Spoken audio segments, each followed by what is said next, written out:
1 Samuel 24. David spares Saul's life. After Saul returned from the pursuing the Philistines, he was told David is in the desert of En Gedi. So Saul took 3,000 young men from all Israel and set out to look for David and his men near the crag of the wild goats. He came to the sheep pens along the way. A cave was there, and Saul went in to relieve himself. David and his men were far back in the cave. The man said, "This is the day the Lord spoke of when he said to you, 'I will give your enemy into your hands for you to deal with as you wish.'"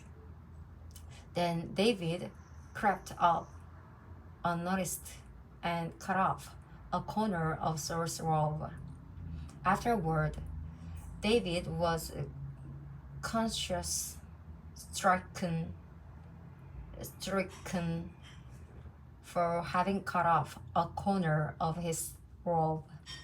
He said to his men, "The Lord forbid that I should do such a thing to my master, the Lord's anointed, or lay my hand on him, for he is the anointed of the Lord." With these words, David sharply rebuked his men and did not allow them to attack Saul. And Saul left the cave and went his way. Then David went out of the cave and called out to Saul, "My lord, the king." When Saul looked behind him, David bowed down and prostrated himself with his face to the ground. He said to Saul, "Why do you listen when men say David is bent on harming you? This day you have seen with your own eyes how the Lord delivered you into my hands in the cave. Some urged the man to kill you, but I spared you. I said, I will not lay my hand on my Lord, because he is the Lord's anointed. See, my father, look at this piece of your robe in my hand. I cut off the corner of your robe, but did not kill you. See that there is nothing in my hand to indicate that I am guilty of wrongdoing or rebellion.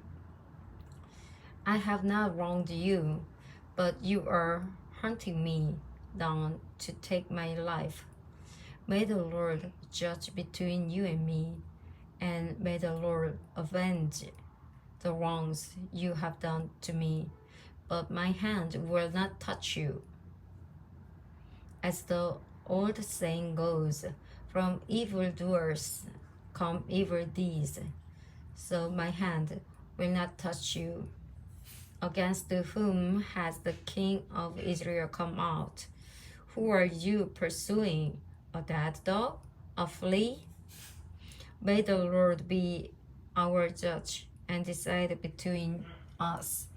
May he consider my cause and uphold it. May he vindicate me by delivering me from your hand." When David finished saying this, Saul asked, "Is that your voice, David, my son?" And he wept aloud. "You are more righteous than I," he said. "You have treated me well, but I have treated you badly. You have just now told me about the good you did to me. The Lord delivered me into your hands, but you did not kill me. When a man finds his enemy, does he let him get away unharmed? May the Lord reward you well for the way you treated me today. I know that you will surely be king, and that the kingdom of Israel will be established in your hands. Now swear to me by the Lord that you will not kill off my descendants or wipe out my name from my father's family." So David gave his oath to Saul.